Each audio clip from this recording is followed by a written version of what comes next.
ദൈവത്തിൻ്റെ അതിപരിശുദ്ധമായ നാമം വാഴ്ത്തപ്പെടുമാറാകട്ടെ. അനുഗ്രഹമേറിയ ഈ നല്ല ഞായറാഴ്ചയുടെ പകൽക്കാലത്തിനായിട്ട് ദൈവത്തിന് സ്തോത്രം ചെയ്യുന്നു. ഈ മീറ്റിംഗ് ലീഡ് ചെയ്യുന്ന ഞാൻ ഏറെ സ്നേഹിക്കുകയും തീർക്കുന്ന ആളുകളായി പരിചയപ്പെടുകയൊക്കെ ചെയ്ത കർത്തദാസൻ ലിജോ, എനിക്ക് മുമ്പേ ദൈവവചനത്തിൽ നിന്ന് സംസാരിച്ച പ്രിയ കർത്തദാസൻ, എനിക്ക് ശേഷം ദൈവവചനത്തിൽ നിന്ന് തിരുവചനത്തിൻ്റെ സത്യങ്ങളെ പറയുവാനായി നിയോഗിക്കപ്പെട്ടിരിക്കുന്ന കർത്തദാസൻ പാസ്റ്റർ ഹരിപ്രസാദ്ജി, ഇവിടെയുള്ള എല്ലാ ദൈവമക്കളും, എൻ്റെ ഏറ്റവും അടുത്ത സ്നേഹിതനാണ് ബ്രദർ ബാബു ബ്രദർ, അദ്ദേഹത്തിൻ്റെ കുടുംബം, ഞാൻ ഏറ്റവും വളരെ നാളുകളായി പരിചയമുള്ളതും സ്നേഹിക്കുകയും ചെയ്യുന്ന ഒരു കർത്തദാസനാണല്ലോ ഇവിടെ ശുശ്രൂഷിച്ചുകൊണ്ടിരിക്കുന്ന പാസ്റ്റർ ബിനു ആനന്മൂട്, അദ്ദേഹത്തിൻ്റെ കുടുംബം, എൻ്റെ കുഞ്ഞുങ്ങൾ, കടന്നു വന്ന എല്ലാ മാതാപിതാക്കൾ, സഹോദരങ്ങൾ, നിങ്ങൾക്ക് എല്ലാവർക്കും യേശു കർത്താവിൻ്റെ നിസ്തുല്യമായ നാമത്തിൽ സ്നേഹവും വന്ദനവും പറയുന്നു. സന്തോഷത്തോടെ കരമുയർത്തി ദൈവത്തെ സ്തുതിച്ചാട്ടെ. സ്തോത്രം. നമുക്കൊരു നല്ല കർത്താവുണ്ട്. സ്തോത്രം. നമുക്കൊരു നല്ല കർത്താവുണ്ട്. ഇല്ല, നിങ്ങൾക്കാർക്കും അത്രയും അങ്ങോട്ട് വരാൻ കഴിഞ്ഞില്ലെന്ന് തോന്നുന്നു. നമുക്കൊരു നല്ല കർത്താവുണ്ടെന്ന്,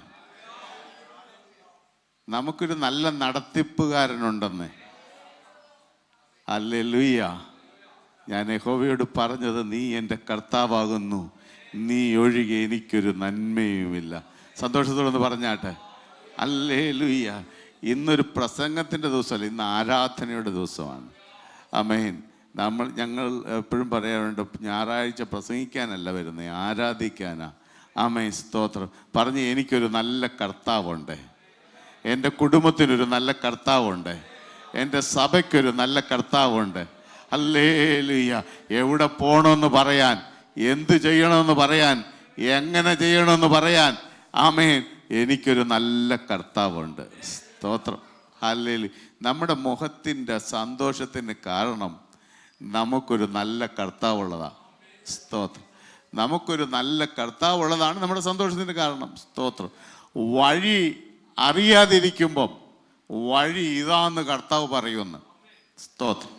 പരിമിതമായ സമയത്തിനുള്ളിൽ എനിക്ക് ഒരേ ഒരു ലക്ഷ്യമുള്ളൂ, എൻ്റെ കർത്താവിനെ ഉയർത്തണം. സ്തോത്രം. അതുകൊണ്ടാണ് പറയുന്നത് ഇങ്ങനെ. ആമേ. അപ്പോൾ നമുക്കൊരു നല്ല കർത്താവുണ്ടെന്നുള്ളത് നമ്മുടെ ബോധമുള്ള മനസ്സിൽ വന്നാൽ നമുക്കറിയാം. ആമേ. യേശു കർത്താവിനെ ക്രൂശീകരിച്ച് എന്ന് പറഞ്ഞ്, ആമേ, ക്രൂശീകരണ ദിവസത്തെ, ഉയർപ്പിൻ്റെ ദിവസത്തെ, ആമേ, ലോകം ആഘോഷിക്കുമ്പോൾ, ആമേ, ദൂതൻ പറഞ്ഞു അവൻ ഇവിടെ ഇല്ല. ദൂതൻ എന്താ അന്വേഷിച്ചു എന്നവരോട് പറഞ്ഞ്, അവൻ ഇവിടെ ഇല്ല. കല്ലറകൾ ഒതുക്കാൻ കഴിഞ്ഞില്ല എൻ്റെ കർത്താവിനെ, മരണത്തിന് ഒതുക്കാൻ കഴിഞ്ഞില്ല എൻ്റെ കർത്താവിനെ. ഹല്ലേലൂയ. ഒരു മനുഷ്യന്റെ മനസ്സിനോ ബുദ്ധിക്കോ എൻ്റെ കർത്താവിനെ ഒതുക്കാൻ കഴിഞ്ഞില്ല. ഹല്ലേലൂയ. അപ്പൊ നമ്മുടെ കർത്താവിൻ്റെ മഹത്വം നാം എത്ര ആസ്വദിക്കുമോ അത്രയും നമുക്ക് സന്തോഷം വർദ്ധിച്ചുകൊണ്ടിരിക്കും. സ്തോത്രം. ഈ ആരാധനയിലും അത് തന്നെ നാം പാടി ആരാധിച്ചത്, നാം ദൈവത്തിന്റെ വചനത്തിലെ പഠിച്ചത്, ഇത് യഹോവ ഉണ്ടാക്കിയ ദിവസമാണ്, എൻ്റെ കർത്താവിൻ്റെ ദിവസമാണെന്ന് ഇന്ന് നാം സന്തോഷിക്കണം, ആനന്ദിക്കണം. സ്തോത്രം. അവൻ ഇവിടെ ഇല്ല, താൻ പറഞ്ഞതുപോലെ ഉയർത്തെഴുന്നേറ്റു. അപ്പൊ മരിക്കുന്നതിന് മുമ്പ് ഉയർക്കുമെന്ന് അറിഞ്ഞവനല്ലേ? ഇവിടെ വരുന്നതിന് മുമ്പേ നീ എവിടെ പോകുമെന്ന് അറിയുന്നവനല്ലേ? സ്തോത്രം. ഞങ്ങളൊക്കെ ഈ കുറച്ചു മുമ്പ് ഞാൻ കർത്തദാസനോട് പറഞ്ഞതുപോലെ ഇന്നിവിടെ ഇരിക്കുന്നത് തന്നെ ഒരു അത്ഭുതമാണ്. സത്യത്തിൽ ഇങ്ങനൊരു ഞായറാഴ്ച ചെന്നൈ വരുമെന്ന് കഴിഞ്ഞ ഞായറാഴ്ച നമ്മൾ അറിഞ്ഞതല്ല. അപ്പൊ ദൈവം ഒരു നല്ല കർത്താവ് എനിക്കുള്ളത് കൊണ്ടല്ലേ.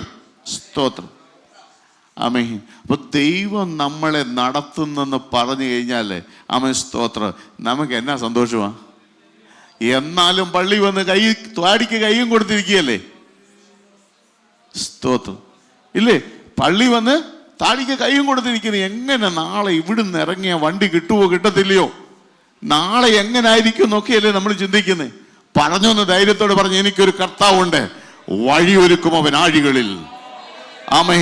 അടഞ്ഞ വഴികളെ തുറക്കാൻ കഴിയുന്നവനുണ്ട്. ആമേ. വന്ന് കാൺമീൻ, അവൻ കിടന്നിടം കാണിക്കാമെന്ന് ദൂതൻ പറഞ്ഞെന്ന്. സ്തോത്രം.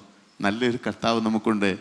അതാണ് നമ്മുടെ ഡിഗ്രി, അതാണ് നമ്മുടെ ഡിഗ്നിറ്റി. ഹല്ലേലൂയ. ആമേൻ. ഞാനൊരു വേഗവാക്യം പെട്ടെന്നൊന്ന് വായിച്ചിട്ട് ഒന്ന് രണ്ട് കാര്യങ്ങളൊക്കെ എങ്കിൽ പറഞ്ഞിട്ട് പെട്ടെന്ന് എൻ്റെ സമയത്തും. നമുക്കറിയാം, കർത്തദാസൻ ഈ മീറ്റിംഗ് ലീഡ് ചെയ്യുമ്പോൾ അദ്ദേഹത്തിന് പ്രത്യേകിച്ചൊരു ബൈബിൾ കോളേജിൻ്റെ പശ്ചാത്തലമുള്ളതുകൊണ്ട് ഞങ്ങൾ ഏറ്റവും കൂടുതൽ ചിന്തിക്കുന്ന സമയമാണ്. അതിനിങ്ങനെ വെമ്പൽ കൊള്ളുന്നുണ്ട്. അദ്ദേഹത്തിൻ്റെ ബുദ്ധിമുട്ട് ഞാൻ മനസ്സിലാക്കുന്നുണ്ട്. അതുകൊണ്ട് വളരെ 1 ദിനവൃത്താന്തങ്ങളുടെ പുസ്തകം 29-ാം അധ്യായം അതിൻ്റെ 12-ാമത്തെ വാക്യം നമുക്ക് വായിക്കാം. 1 ദിനവൃത്താന്തങ്ങൾ 29-ാം അധ്യായം അതിൻ്റെ 12-ാമത്തെ വാക്യം. ആ ആ ആ ആ ഇരിക്കുന്നു. ആ സകലത്തെയും വലുതാക്കുന്നതും ശക്തീകരിക്കുന്നതും നിന്റെ പ്രവൃത്തിയാകുന്നു. സ്തോത്രം. ശലോമോനെ നിയുക്ത രാജാവായിട്ട് പ്രഖ്യാപിച്ചുകൊണ്ട് ദാവീദ് പറയുന്ന ഒരു അന്ത്യ സന്ദേശമാണ് ഈ ദിനവൃത്താന്തം 1 ദിനവൃത്താന്തം 28, 29 അധ്യായങ്ങൾ. അവിടെ ദേവാലയം പണിക്ക് വേണ്ടി ഔദാര്യദാനം ചെയ്യണമെന്നും ഒക്കെ ആഹ്വാനം ചെയ്തുകൊണ്ട് ഏറ്റവും ഭക്തിസാന്ദ്രമായ ഒരു പ്രാർത്ഥനയോടുകൂടി അവസാനിക്കുക. സ്തോത്രം. ഒരു മനുഷ്യൻ്റെ ജീവിതത്തിൻ്റെ അവസാനത്തെ വാക്കുകൾ, അങ്ങനെ ഞാൻ പറഞ്ഞു പെട്ടെന്ന് ഒന്ന് ക്രോഡീകരിച്ച് പറയാം. ഒന്ന് ആലോചിച്ച് നോക്കിയേ, ജീവിതത്തിൻ്റെ അവസാനത്തെ വാക്കുകൾ, പ്രായമായവരുടെ വാക്കുകൾ, അതിന് ഭയങ്കര പ്രാധാന്യമുണ്ട്. ആമേൻ.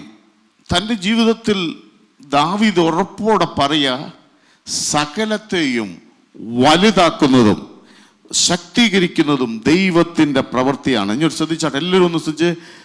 സകലത്തെയും വലുതാക്കുന്നതും ശക്തീകരിക്കുന്നതും ദൈവത്തിൻ്റെ പ്രവൃത്തിയാകുന്നു. സ്തോത്രം. ആമേൻ. മനുഷ്യൻ സ്വന്തം ശക്തി കൊണ്ട് വിജയം ലഭിക്കണമെന്നില്ല. മനുഷ്യൻ്റെ അറിവ് കൊണ്ട് അവൻ സകലതും സമ്പാദിക്കണമെന്നില്ല. കാരണം ദൈവവചനം തൻ്റെ അനുഭവം ഒടുവിൽ രാജ്യത്തെ വിളിച്ചുകൂട്ടി തൻ്റെ മകനെ രാജാവായി അഭിഷേകം ചെയ്തിരുത്തി കസേരയിൽ ഇരുത്തിയിട്ട് തനിക്ക് പറഞ്ഞു കൊടുക്കാൻ ഒന്നേ ഉള്ളൂ. തൻ്റെ ജീവിതത്തിൻ്റെ താൻ ചെയ്ത വീരകൃത്യങ്ങളല്ല വിവരിച്ചത്, പറഞ്ഞു വലുതാക്കിയ ഒരു ദൈവമുണ്ട്. ശക്തീകരിക്കുന്ന ഒരു ദൈവമുണ്ട്. നോക്കണേ, നമ്മൾക്ക് പകർന്നു കൊടുക്കാനുണ്ട് ഇതേ ഉള്ളൂ. എനിക്ക് വളരെ സന്തോഷമുണ്ട്. ഇവിടെ ഈ അനുഗ്രഹിക്കപ്പെട്ട എൽഡേഴ്സ് ഉണ്ട്, അച്ചായന്മാരുണ്ട്. സ്തോത്രം. അപ്പോൾ അത് നല്ല കുഞ്ഞുങ്ങളുണ്ട്. ഏകദേശം 10-14 വർഷത്തോളമായി തോന്നി ഞാൻ ഈ ചർച്ചിൽ വരുന്ന വല്ലപ്പോഴുമൊക്കെ സമയം കിട്ടുമ്പോൾ വരാറുണ്ട്. ചെന്നൈയിൽ വന്നാൽ ഇങ്ങോട്ട് വരാറുണ്ട്. സ്തോത്രം. അനുഗ്രഹിക്കപ്പെട്ട് നിങ്ങളെല്ലാവരും ഓർത്ത് സ്തോത്രം ചെയ്യുന്നു. നിങ്ങൾ എന്നാൽ അപ്പം തന്നെ ഓർക്കണം, നാം പറയുന്ന വാക്കിന് ഭയങ്കര പ്രാധാന്യമുണ്ട്. സ്തോത്രം.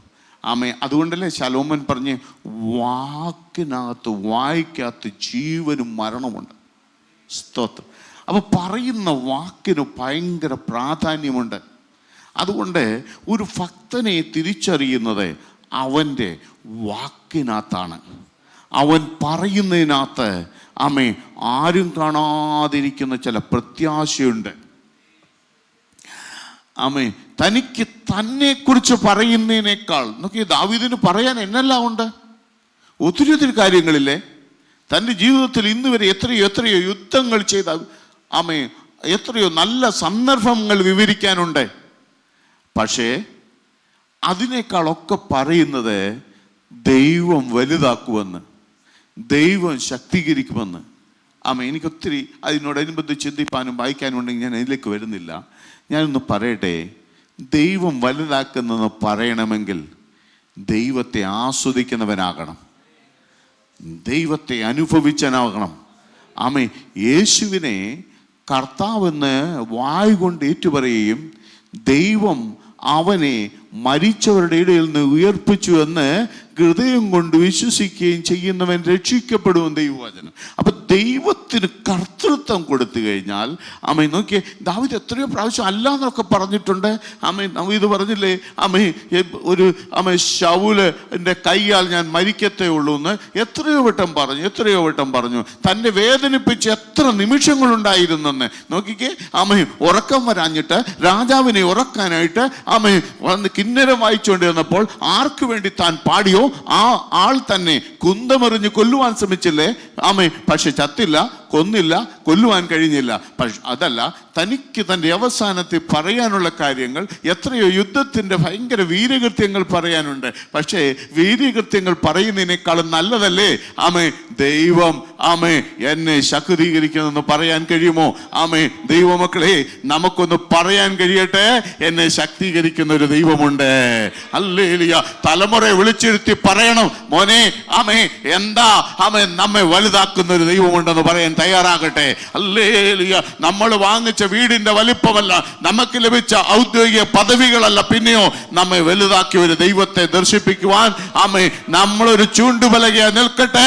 എന്താ? ഇതാ എന്നെ വലുതാക്കുന്ന ഒരു ദൈവമുണ്ട്, ഇതാ എന്നെ ശക്തീകരിക്കുന്ന ഒരു ദൈവമുണ്ട്. എത്ര സന്തോഷമെന്നറിയോ? ഇത് വീട്ടിൽ പറഞ്ഞേ പകുതി പരിഭവം മാറത്തില്ലേ? വീടിനകത്തൊന്ന് പറയുന്ന ധൈര്യത്തോടെ. എത്ര ഇല്ലായ്മയായിരിക്കും വിവരിക്കുന്നതെങ്കിലും പറ, നമ്മെ ശക്തീകരിക്കുന്ന ഒരു ദൈവം നമുക്കുണ്ട്, നമ്മെ വലുതാക്കുന്ന ഒരു ദൈവം നമുക്കുണ്ട്. സ്തോത്രം. നോക്കിയേ അമ്മ, എനിക്ക് കുറെ കൊടിവാക്യങ്ങൾ വായിച്ച് പറയുന്നതിനേക്കാൾ ഇഷ്ടമാണ് ദാവീദിൻ്റെ കാര്യം. ദാവീദ് എന്നെ പറയുന്നറിയാമോ? വളരെ സരളമായിട്ട് പറയുന്ന ഒരു കാര്യം, എനിക്ക് ഈ പദവിയിലിരിക്കാനൊന്നും കഴിയത്തില്ലായിരുന്നു, കാരണം എൻ്റെ അപ്പൻ ഒരു രാജാവല്ലായിരുന്നു. സ്തോത്രം. എന്നെ ഇത് കൊണ്ടുവന്നത് എൻ്റെ കർത്താവാ. നോക്കി എത്ര സരളമായ കാര്യമല്ലേ? മുമ്പേ ദൈവദാസൻ പറഞ്ഞ പോലെ ആലയത്തിനകത്ത് വന്ന് ഈ ദൈവത്തെ ഒന്ന് ആരാധിക്കുന്ന ശ്രേഷ്ഠമായ ഒരു പദവി ദൈവം തന്നില്ലേ? എപ്പോഴും ഓർക്കാറുണ്ട്, നമ്മൾ പലപ്പോഴും നമ്മുടെ ലഭ്യമായ പദവികളെക്കുറിച്ച് ബോധവാന്മാരാകുന്നില്ലയോ എന്ന് ഞാൻ ചിന്തിക്കാറുണ്ട്. കാരണം എന്താ? നമുക്ക് മറ്റു പല കാര്യങ്ങളിലുമാ ശ്രദ്ധ വരുന്നത്. പക്ഷെ അല്ല, നമ്മളൊന്ന് ആലോചിച്ച് നോക്കിക്കേ. എത്രയോ പേരുണ്ടെന്നറിയാമോ? ഈ സ്തോത്രം, ഈ സത്യമൊക്കെ കേട്ടിട്ടും ഈ വേദപുസ്തകത്തിൻ്റെ തിസിസ് എഴുതിയവർക്ക് പോലും ആരാധനയുടെ സാധു കിട്ടാതിരിക്കുന്നറിയാമോ? സ്തോത്രം. അതെ, ഞാൻ വിശദീകരിക്കാൻ നിങ്ങളോട് വേണമെങ്കിൽ പിന്നീട് പറയാം. വേദപുസ്തകത്തിൻ്റെ തിസിസ് പഠിച്ചിട്ടും ശരി ആരാധനയുടെ സാധറിയാത്ത ഒത്തിരി പേരുണ്ടെന്ന് എനിക്കറിയാം. സ്തോത്രം. പക്ഷെ ഓർക്കണേ, ഹല്ലേലൂയ, പാട്ടുപാടുമ്പോൾ ആരാധിക്കുമ്പോൾ പ്രാർത്ഥനയിൽ കണ്ണുനീര് വരുന്ന നിന്റെ കണ്ണുനീര് എന്നാന്നറിയാമോ? കർത്തനോടുള്ള സ്നേഹമാ. ദൈവത്തിന്റെ സ്നേഹം നിന്റെ അകത്തേക്ക് വരുമ്പോ, അയ്യോ ഈ മനുഷ്യപുത്രനെ നീ ഗണ്യമാക്കാൻ അടിയൻ എന്തുള്ളൂ എന്ന് പറഞ്ഞ് കരയും. നമ്മുടെ പ്രാർത്ഥനാ മുറിയിലെ കരച്ചിലിന്റെ കാര്യം എന്താ? നഷ്ടത്തിൻ്റെത് കൊണ്ടല്ല, യോഗ്യതയില്ലാതിരുന്നിടത്ത് നാം അനുഭവിക്കുന്ന ദൈവ സാന്നിധ്യം, അത് ഇറങ്ങി വരുന്ന ഒരു ദൈവ സാന്നിധ്യമുണ്ടല്ലോ. പ്രാർത്ഥനാ മുറിയിൽ ഇറങ്ങി വരുന്ന ഒരു ദൈവ സാന്നിധ്യമുണ്ടല്ലോ. അവിടെ നാം നിലവിളിക്കുന്ന കാര്യം എന്താണെന്നറിയാമോ? അയ്യോ ഈ മനുഷ്യനെ, എന്നെ ഈ അധമ പാപിയായിരുന്ന എന്നെ അങ്ങ് ഇത്രത്തോളം സ്നേഹിപ്പാൻ എനിക്ക് എന്താണ് യോഗ്യതയെന്ന് പറഞ്ഞ് കർത്താവിന്റെ പാദം ചുംബിക്കുന്ന മാതാവേ, പിതാവേ, സഹോദര, ദൈവദാസന്മാരെ, ഹല്ലേലൂയ. നമ്മുടെ സന്തോഷം എന്താന്ന് ചോദിച്ചാൽ അതാ. പക്ഷെ ലോകം കണ്ണുനീര കാണുന്നെങ്കിലും ഉള്ളം തുടിക്കുക. എന്താണെന്നറിയാമോ? ഇന്ന് രാവിലെ ഞാൻ അറിഞ്ഞ ദൈവ സാന്നിധ്യം അതെന്റെ ഉള്ളത്തെ തുടിപ്പിച്ചുകൊണ്ടിരിക്കും, എന്റെ മുഖത്തെ സന്തോഷിപ്പിച്ചുകൊണ്ടിരിക്കും. നാം ആരാധനയിൽ വന്ന് നാം അനുഭവിക്കുന്ന ദൈവ സാന്നിധ്യം നമ്മെ തുള്ളിച്ചുകൊണ്ടിരിക്കും. അല്ലാത്തവർ ഇത് മനസ്സിലാക്കത്തില്ല. എന്നാൽ നമ്മുടെ ഉള്ളം തുടിക്കും, തുടിക്കും, തുടിക്കും, തുടിക്കും. നാം ദൈവത്തിന് മഹത്വം കൊടുക്കും. കാരണം എന്താണെന്നറിയാമോ? അഖിലാണ്ടത്തിന്റെ ഉടയവൻ ഉണ്ടാകട്ടെ എന്ന് പറഞ്ഞ വരുമ്പോൾ, സകലത്തെ ഉണ്ടാക്കിയവനായ ദൈവത്തിന്റെ സാന്നിധ്യം നമ്മെ വെളിപ്പെടുമ്പോൾ നമ്മുടെ ഉള്ളം തുടിക്കുന്നു. അങ്ങനെയുള്ളവനെ പറയാൻ കഴിയത്തുള്ളൂ, ഞാൻ അനുഭവിക്കുന്നത് ആമേ ഒരു മനുഷ്യ ബുദ്ധിക്ക് ഗ്രഹിക്കാൻ കഴിയാത്ത, പിന്നെയോ ആമേ സർവശക്തനായ ദൈവത്തിന്റെ അതിശയമായ സാന്നിധ്യം ഞാൻ അറിയുന്നു എന്ന് പറഞ്ഞ് ഭക്തൻ ദൈവത്തിൽ സന്തോഷിക്കും. സ്തോത്രം. മറ്റു കഥയെല്ലാം മറന്നുപോകും, മറ്റു സ്റ്റോറിയല്ല. ഞാനിങ്ങനെ ചിന്തിച്ചു, ആമേ നമുക്കൊരു അവസരം കിട്ടുകയായിരുന്നെങ്കിൽ ഇങ്ങനത്തെ ഒരു അവസരത്തിൽ എന്തെല്ലാം പറയണമായിരുന്നു. ആമേ അശ്ശോ, ഞാനിങ്ങനെ കഴിഞ്ഞ ദിവസം ആമേ ഇതിൻ്റെ ഒരു പ്രസംഗം രൂപീകരിച്ച് ഇന്ന് പ്രസംഗിക്കുന്നില്ല, ഞങ്ങളൊരു കാര്യം പറയുന്നുള്ളൂ. ഇങ്ങനെ എടുത്തു വന്നുകൊണ്ട് ഞാൻ വിചാരിച്ചു, ഈ ദാവീദ് ഞാനായിരുന്നെങ്കിൽ എന്തെല്ലാം ആമേ ആരെയെല്ലാം വിളിച്ച് നോട്ട് തയ്യാറാക്കിയതിന് എന്തെല്ലാം പറയണമെന്ന്. പക്ഷെ പറയേണ്ടതെല്ലാം ഇല്ലേ ഈ 12-ാം വാക്യത്തിൽ ഇല്ലേ? നിങ്ങൾ ആ 12-ാം വാക്യം ഒന്ന് ശ്രദ്ധിച്ചു നോക്കണം. ആമേ പറയേണ്ടതെല്ലാം ഉണ്ടെന്ന്. എന്തിനാണ് ഒത്തിരി പറയുന്നേ? ആമേ ഇന്നലെ നടന്ന യുദ്ധത്തിന്റെ കാര്യം പറയണോ? ആമേ മദ്രാസിൽ വന്ന് ജോലി കിട്ടാതിരുന്ന കാര്യം പറയണോ? ജോലി കിട്ടിയ കാര്യം പറയണോ? വീട് വാങ്ങിച്ച കാര്യം പറയണോ? ആമേ പല സന്ദർഭങ്ങളിൽ തളർന്നു പോകേണ്ട കാര്യങ്ങൾ ഉണ്ടായിരുന്നു. എല്ലാം പറയണോ? എല്ലാം വിവരിക്കാതെ ഒരേ കാര്യം പറഞ്ഞാൽ മതി. ഈ 12-ാമത്തെ വാക്യം വായിച്ചു കഴിയുമ്പോൾ അതിനകത്ത് എല്ലാം ഉണ്ട്. ആമേ ആ വാക്യം വളരെ ശ്രദ്ധേയമായി അവിടെ വായിക്കാൻ കഴിയുന്നു. ആമേ 10-ാമത്തെ വാക്യം നാം വായിക്കുന്നു, സർവ്വസഭയുടെ മുമ്പാകെ യഹോവയെ സ്തുതിച്ച് ചൊല്ലിയതെന്തെന്നാൽ. എന്നിട്ട് 12-ാം വാക്യം വായിക്കാം. എന്താ? ധനവും മാനവും നിങ്ങൾ നിന്ന് വരുന്നു. അതെ, ഞാൻ മാനിക്കപ്പെട്ടെങ്കിൽ ദൈവമേ അങ്ങിലൂടെ മാത്രമാ. കരമുയർത്തി എന്ന് പറഞ്ഞാട്ടെ, ഈ പട്ടണത്തിൽ എന്നെ മാനിച്ചത് എന്റെ ദൈവമാ. ആമേ വീട്ടിൽ ചെന്ന് ആ കുഞ്ഞിന്റെ കയ്യെ പിടിച്ചിട്ട് പറ, മോന്റെ കയ്യെ പിടിച്ചിട്ട് പറ, ആമേ അവന്റെ ദീക്ഷയുള്ളവനാണ്, അവന്റെ ദീക്ഷയ്ക്ക് പിടിച്ച് പറ, മോനെ ഇവിടെ എന്നെ മാനിച്ച ദൈവമാ. ഈ ദൈവം വേണം. ആമേ ഈ ദൈവം നിന്നെ മാനിച്ചെങ്കിലേ നിനക്കൊരു സ്റ്റാൻഡ് കിട്ടത്തുള്ളൂ. പറഞ്ഞു, അപ്പന്മാരെ ധൈര്യത്തോടെ പറയണം, അമ്മമാരെ ധൈര്യത്തോടെ പറയണം, ആമേ എന്നെ മാനിച്ചതിന്റെ കർത്താവാ. ഹല്ലേലൂയ. എന്റെ കൂടെ വന്ന് എന്നിലും ആമേ ഉന്നത ഉദ്യോഗസ്ഥരുണ്ടായിരുന്നു. പക്ഷേ അവര് തെണ്ടി പാപ്പരായപ്പോൾ എന്റെ ദൈവം എന്നെ മാനിച്ചതാ. എന്റെ മിടുക്കല്ലെന്ന് പറ, എന്റെ ഡിഗ്രി കൊണ്ടല്ല, എന്നെ മാനിക്കുന്ന ഒരു ദൈവമുണ്ട്. ഞാൻ ചിന്തിച്ചെന്ന് എന്തെല്ലാം നോട്ട് എഴുതേണ്ടതായിരുന്നു. പക്ഷേ ഇത്രയും പറഞ്ഞാൽ പോരെ? സ്തോത്രം. എന്തെല്ലാം സംഭവങ്ങൾ വിവരിക്കണമായിരുന്നു. പക്ഷേ ആമേ എല്ലാ സംഭവവും ഇതിനകത്തുണ്ടാകുന്നു. ആമേ നീ സർവവും ഭരിക്കുന്നെന്ന്. ആമേ ആ 12-ാം വാക്യം ആമേ സ്തോത്രം, സർവവും ഭരിക്കുന്നെന്ന്. അപ്പൊ എന്താ കാര്യം? ഒരു ദിവസം കാട്ടിൽ അപ്പൻ്റെ ആടുമായി നിന്നപ്പോൾ തേടി വന്നു. കാരണം ഭരിക്കുന്നവൻ പറഞ്ഞു അവനെ വിളിക്ക. വീട്ടിൽ വന്ന പ്രവാചകൻ പറഞ്ഞു ഞാൻ കൈ കഴിയണമെങ്കിൽ അവൻ വരണം. ഭരിക്കുന്നവനുണ്ടെങ്കിൽ നിന്നെ തിരക്കി ആള് വരുമെന്ന്. ദൈവത്തെ മനസ്സിലാക്കി. കണ്ടോ ആമേ ദാവീദ് പറഞ്ഞതിന്റെ കാര്യമാണ് ഈശായി പറയുക. ആമേ എന്നെ ആമേ സ്തോത്രം, മിടുക്കന്മാരായ പിള്ളേരെല്ലാം നിരന്നിരിപ്പുണ്ട്, ഇനി ഒരുത്തനുണ്ട്, പക്ഷെ അവനങ്ങ് കാട്ടില്ല. കണ്ടോ ആമേ എന്താ പറഞ്ഞേ? ആമേ സ്തോത്രം, നീ സർവവും ഭരിക്കുന്നു. ദൈവമാണ് സകലവും ഭരിക്കുന്നത്. അതെ വാത്സല്യ സഹോദരങ്ങളെ, എന്നെ കേൾക്കുന്ന മാന്യ സഹോദരങ്ങളെ, ആമേ ദൈവം നിന്നെ ഭരിക്കുകയാണെങ്കിൽ നിനക്ക് വേണ്ടി എന്താ ക്രമീകരണം ചെയ്യണമെന്ന് വെച്ചാൽ സമയത്ത് ചെയ്യാൻ ദൈവത്തിന് കഴിയും. ആരെ വിളിക്കണം, ആരെ വിളിപ്പിക്കണമെന്ന് ദൈവത്തിന് കഴിയും. കാരണം ശക്തിയും ബലവും അവൻ്റെ കയ്യിലിരിക്കുന്നു. അതെ, നമ്മുടെ സാക്ഷ്യം അതായിരിക്കട്ടെ. ആമേ എനിക്കൊരു നല്ല കർത്താവുണ്ട്. ആമേ അവൻ എന്നെ ഭരിച്ചാൽ ആമേ അപ്പൻ കരുതുന്ന പോലല്ല കരുതുന്നത്, അമ്മ കരുതുന്ന പോലല്ല കരുതുന്നത്. ആമേ ആരും കരുതാത്തൊന്ന് കരുതുന്ന ഒരു നല്ല ഭരണകർത്താവുണ്ട്. ഈ ദൈവവുമായിട്ടാണ് ഞാൻ ഉടമ്പടി ചെയ്ത് പറഞ്ഞു, ആമേ അങ്ങൻ്റെ കർത്താവാകുന്നു. യെസ്, ഉടമ്പടി ചെയ്തൊരു കറി കൊടുത്ത് പറയാം, അങ്ങൻ്റെ കർത്താവാകുന്നു. അതെ ദൈവമക്കളെ, നമ്മുടെ അഭിമാനമതാ, നമ്മളെ ഭരിക്കുന്നൊരു നല്ല കർത്താവുണ്ട്. ആ കർത്താവിൻ്റെ ആമേ ഭരണത്തിനായി കൊടുത്തെങ്കിൽ ആരൊക്കെ ദൈവത്തിൻ്റെ ഭരണത്തിനായി സമർപ്പിക്കപ്പെട്ടിട്ടുണ്ടോ അവരെ ദൈവം വലുതാക്കിയിട്ടുണ്ട്, അവരെ ദൈവം ശക്തീകരിച്ചിട്ടുണ്ട്. കർത്താവ് നമ്മെ സഹായിക്കട്ടെ. നമുക്ക് നല്ലൊരു കർത്താവുണ്ട്. ഈ നല്ല കർത്താവിനാൽ ഭരിക്കപ്പെടുവാൻ കർത്താവ് നമ്മെ ഏവരെയും അനുഗ്രഹിക്കട്ടെ, സഹായിക്കട്ടെ. ഇങ്ങനെ സമയം അനുവദിച്ചെന്ന ദൈവസഭയോട് കർത്തദാസനോട് നന്ദി അറിയിച്ചുകൊണ്ട് ദൈവസ്ഥനിരിക്കുന്നു.